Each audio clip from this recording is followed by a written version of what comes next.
നമ്മൾ ഇന്നലെ സംപ്രേഷണം ചെയ്തൊരു വാർത്തയായിരുന്നു. കോഴിക്കോട് ഡയപ്പർ സംസ്കരിക്കാൻ ബുദ്ധിമുട്ട് അനുഭവപ്പെടുന്ന പാവപ്പെട്ട കുടുംബത്തിന്റെ പ്രശ്നം. ആ പ്രശ്നം പരിഹരിച്ചുവെന്ന് മന്ത്രി എം.ബി. രാജേഷ് നമ്മളോട് പറഞ്ഞു. ഡയപ്പർ സംസ്കരിക്കാൻ സ്വകാര്യ ഏജൻസിയെ പെരുവയൽ ഗ്രാമപഞ്ചായത്ത് ചുമതലപ്പെടുത്തിയിട്ടുണ്ട്. പ്രശ്നം ശ്രദ്ധയിൽപ്പെട്ട ഉടനെ തന്റെ ഓഫീസ് ഇടപെട്ടുവെന്നും എം.ബി. രാജേഷ് പറഞ്ഞു.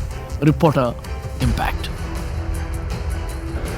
കോഴിക്കോട് ജില്ലയിലെ പെരുവയൽ ഗ്രാമപഞ്ചായത്തിലെ ഡയപ്പർ സംസ്കരണത്തിന് ബുദ്ധിമുട്ട് നേരിടുന്ന ഒരു പാവപ്പെട്ട കുടുംബത്തിൻ്റെ കാര്യം ശ്രദ്ധയിൽ വന്നിരുന്നു. രാവിലെ തന്നെ എൻ്റെ ഓഫീസ് ആ പ്രശ്നത്തിൽ ഇടപെട്ടിരുന്നു.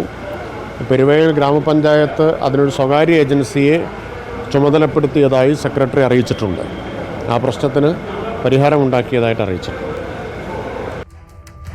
Thank you MB. രാജേഷ്. ഒരു പ്രശ്നമുണ്ടായാൽ 24 മണിക്കൂറിനുള്ളിൽ പരിഹാരമുണ്ടാവുക എന്നത് വളരെ പ്രധാനപ്പെട്ട ഒരു കാര്യമാണ്. വളരെ പെട്ടെന്നാണ് ഈ പ്രശ്നത്തിനൊരു പരിഹാരം ഉണ്ടായിരിക്കുന്നത്. പക്ഷേ എല്ലാ പഞ്ചായത്തുകളിലും ഈ ഡയപ്പർ സംസ്കരണ കേന്ദ്രങ്ങൾ ഉണ്ടാവണം. ഗ്രീൻ ഇൻസിനേറ്റർ പോലെയുള്ള പുതിയ പദ്ധതികളൊക്കെ ചില പഞ്ചായത്തുകൾ വികസിപ്പിച്ചു എന്ന് കേട്ടു. അതെല്ലാ പഞ്ചായത്തുകളിലേക്കും വ്യാപിപ്പിക്കണം. കാരണം എല്ലാ പഞ്ചായത്തുകളിലും പ്രായമേറിയവരുണ്ട്, വാർദ്ധക്യം ബാധിച്ച മനുഷ്യരുണ്ട്. അവർക്ക് വാർദ്ധക്യ സഹജമായ അസുഖങ്ങളെ തുടർന്ന് ഒരുപാട് ഡയപ്പറുകൾ മാറി മാറി ഉപയോഗിക്കേണ്ടി വരുന്ന സാഹചര്യം. ഇതേതെങ്കിലും ഒരു പഞ്ചായത്തിൻ്റെ കാര്യം മാത്രമല്ല, അതൊക്കെ ഇനി വിശദമായി തന്നെ പഞ്ചായത്ത് വകുപ്പ് പരിശോധിക്കും എന്നാണ് നമ്മൾ മനസ്സിലാക്കുന്നത്. പ്രിയപ്പെട്ട പ്രേക്ഷകരെ,